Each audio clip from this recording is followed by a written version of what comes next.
Hindi na natin mama kasi hindi na si mama. Buti nga wala ka sa palit ka sa Pampanga ngayon, Brad. Yan. Sa Bukawin na po ako nagjo-duty. Daddy, ano yan? Masakit ba o hindi? Tinitiis ko yung ginagawa niyo. Nararamdaman ko po tinitiis ko lang. Mas masakit yung kuryente mo, Brad. Mas masakit yung kuryente. Pero yung ginagawa ko kanina, Wala lang sis. kaya ko tinitiis. Biro nyo yun.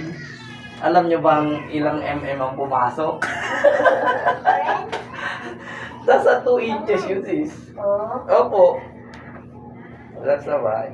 Inhale po muna. Exhale. Relax. Yan. Sapa. Inhale. Exhale. Yan. Yan. Inhale. Then blow. Oh! Yan. Last na. Inhale. Yan. Blow. Oh! Okay. Check ko lang po ah. Ang sarap.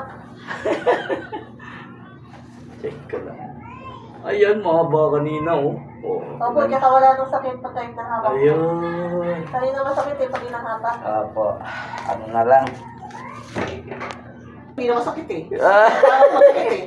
ayun nga pala, sabi nyo kanina pag tumawa, masakit. Mas masakit sa likod eh. Ah. Kita mo, sarap. Nawala yung parang ay ba. Salamat sa Diyos. Brad. Woo! Hindi nagkamali. Ah, Yes. Ikaw din.